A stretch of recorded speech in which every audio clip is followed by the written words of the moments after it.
খাগড়াছড়ির সীমান্ত দিয়ে ৬৬ জনকে পুশ ইন করেছে বিএসএফ। এদের বাংলাদেশি দাবি করা হলেও বিজিবি বলছে এরা ভারতীয়। নিরাপত্তা উপদেষ্টা জানান, এ বিষয়ে দিল্লির আনুষ্ঠানিক জবাব চায় ঢাকা।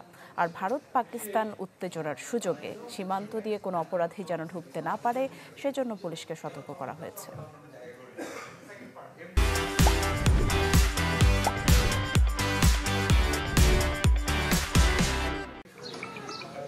হঠাৎ করে বাংলাদেশ ভারত সীমান্তে বেড়েছে অবৈধ অনুপ্রবেশ।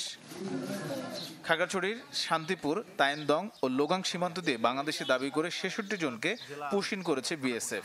তবে বিজিবি বলছে এরা ভারতীয়। এ বিষয়ে তাৎক্ষণিক কোনো সিদ্ধান্ত না হলেও মানবিক বিবেচনায় তাদের আশ্রয় দিয়েছে স্থানীয় প্রশাসন।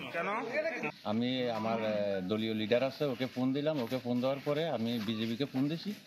বিজিবি আইসা এদের থেকে বিজিবি কথাবার্তা নিছে, ওদের বক্তব্য নিছে, কি নিছে আর ওটা আমি জানি না। এই পর্যন্ত বিজিবির হাওলায় আছে। লোকজন যারা আসছিল তারা শুনছে, দেখছে, বলা বলি করছে, না এটা তারা এই ত্রিপুরার না, তারা নাকি গুজরাটে। বিজিবির চাহিদার প্রেক্ষিতে মানবিক দৃষ্টিকোণে তো আমাদের তাদের খাওয়া থাকার ব্যবস্থাটা যতক্ষণ পর্যন্ত সমাধান না হয়, বাচ্চা আছে, নারী আছে, তাদের খাওয়ানোর ব্যবস্থাটা করবে প্রশাসন। এদিকে কুড়িগ্রামের রৌমারী ও ভুরুঙ্গামারীতে রোহিঙ্গা সহ ৪৪ জনকে আটক করেছে বিজিবি ও পুলিশ। এমন পরিস্থিতিতে জাতীয় নিরাপত্তা উপদেষ্টা জানান, জোরপূর্বক প্রবেশের বিষয়ে দিল্লিকে জানানো হচ্ছে। সীমান্ত জেলার পুলিশ সুপারদের সতর্ক করেছেন পুলিশ মহাপরিদর্শকও।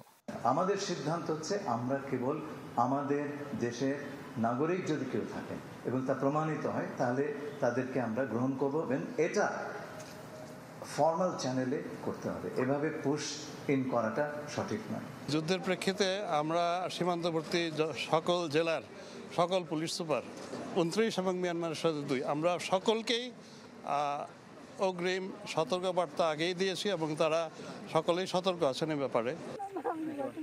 এদিকে ঠাকুরগাঁয়ের জগদল সীমান্তে ৪ বাংলাদেশিকে আটক করেছে বিএসএফ। তারা বালিয়াডাঙ্গি উপজেলার বাসিন্দা। আটক ব্যক্তিদের ফেরতের চেষ্টা চালাচ্ছে বিজিবি।